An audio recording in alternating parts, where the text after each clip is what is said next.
Hey, I'm going to do a lesson recap for a super cool student named Kole. And he likes to tune his guitar down a half step because he likes Kiss. So I'm going to, when you go down a half step,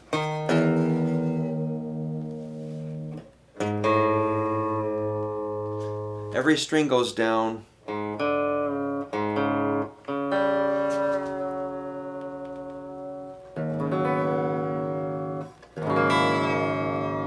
Like that. Woo! Let's see how I did. I'm going to check it with the tuner. A little sharp there. So E becomes D sharp, A becomes G sharp, D becomes C sharp. I was close, but I was a little high. I was just a little high. F sharp and B becomes A sharp, G becomes F sharp, B becomes A sharp, high E becomes D sharp. Alright. So we tuned down a half step just so it sounds a little, it's easier to sing. Maybe you don't have to screech so hard. Kiss now tunes down a whole step instead of a half step. Jimi Hendrix tuned down a half step. It just sounds a little different. A lot of really cool rock and roll is down a half step or a whole step. It's very normal. So Kole is playing like Paranoid by Black Sabbath, which we worked on today. He had a little bit of it started. It's sort of like,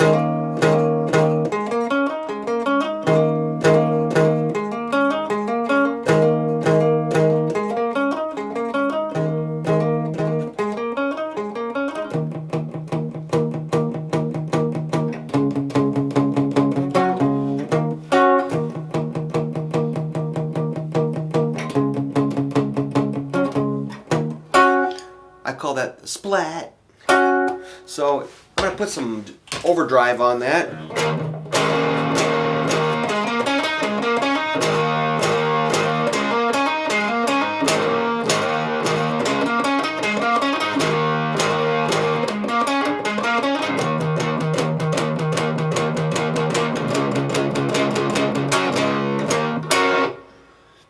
Yeah, so we're up here at the 12th fret, hammering on.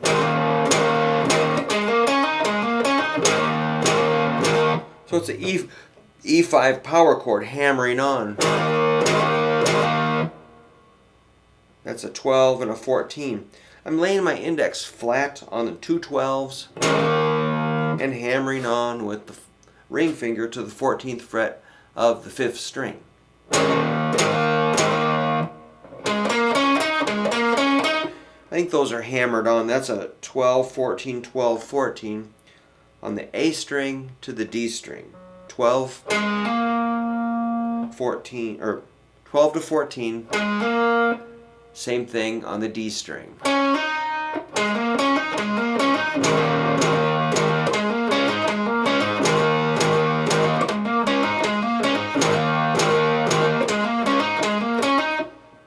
Pretty cool, man. Then you just do these power chords.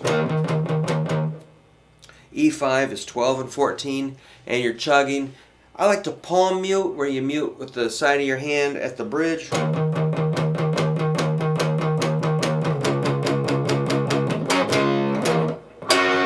So you hit like 2 bars of that, which Kole identified today. 1 and 2.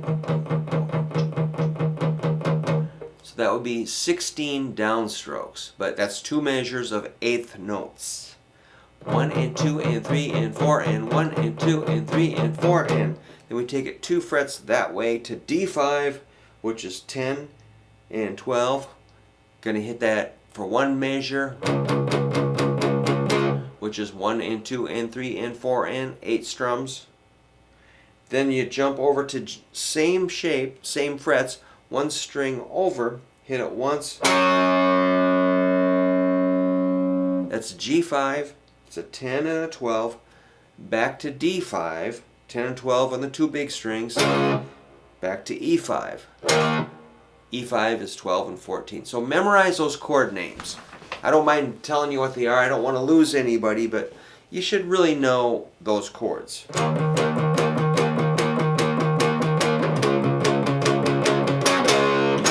Then you do this.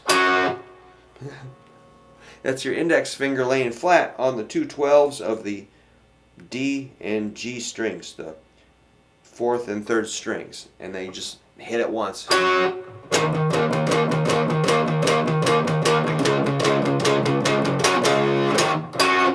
I used to play this song in a bar band, and it was, you know, we never rehearsed it. We're like, all right, let's just play Paranoid. What the heck? You know, it's very easy.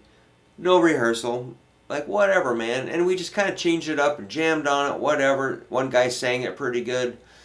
The band just like, oh, whatever. Just, and then we put it on the set list. We never rehearsed it, so I'm doing it kind of like that. But I can send you a PDF of the exact tablature if you want to get it really accurate, learn the solo, learn every part of it.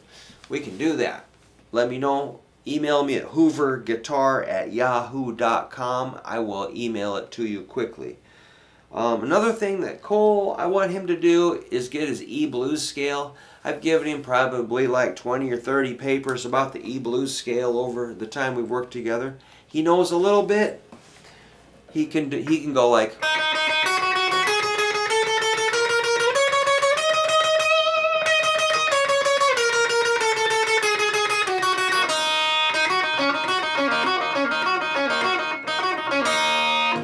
That's cool.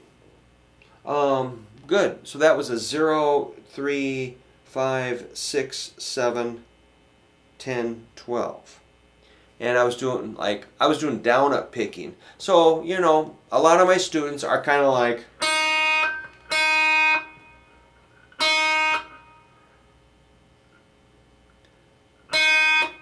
four, you know, and that's normal. I'm not making fun of you. But don't be stuck at that level where everything's like, whoa, really slow, you know. It's okay.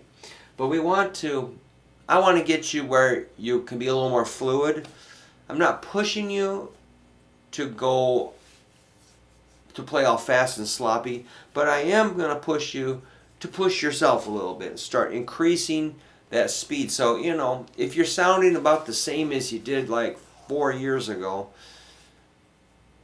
you probably need to dig in a little more. So that scale is really important. Let's do it in the first position. Let's do it like this.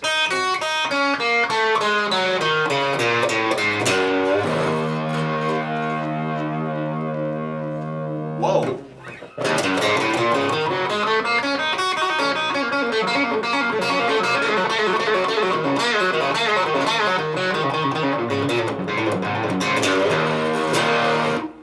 Alright, what was all that? Well, let's learn the pattern. Once you get this pattern down,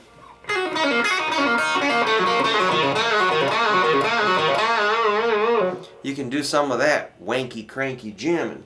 So it's 0, 3, 0. First string. Second string, same thing. Well, let's go 0, 3, 0. Second string, 3, 0. Third string, 3, 2, 0. Fourth string, 2, which is a root, and you got to train your ear to hear that note. So I went 2, 0, 2, which is E, D, E.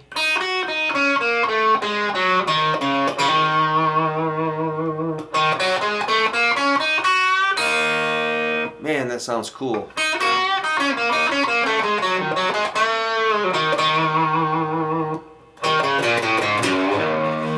Then you got 2, 0, 2, 1, 0, 3, 0. The whole thing is this.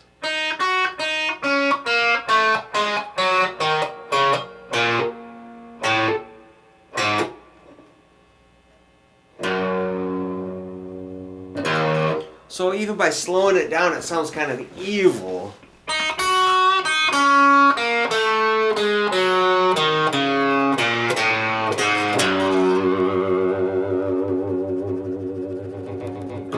So you can play with it, make it, you know, change it up. Don't just play the scale over and over.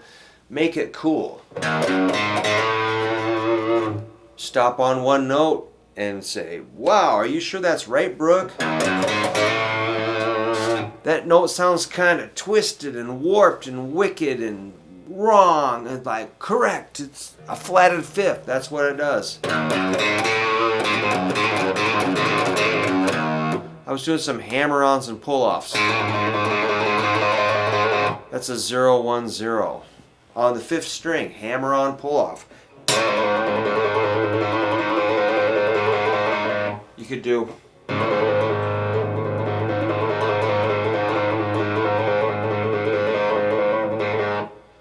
Wow.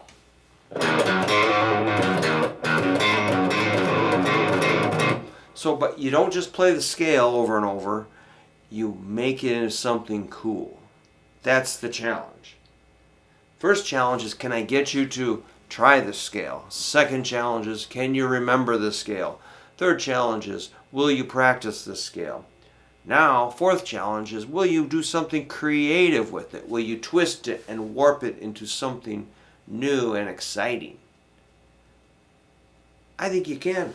So, there's my advice. Practice that scale, memorize it, and then change it. Do something weird with it. Warp it. Mangle it. Strangle it. Do anything you can. Just make it cool and hit it hard. And thanks a lot. I'll see you soon.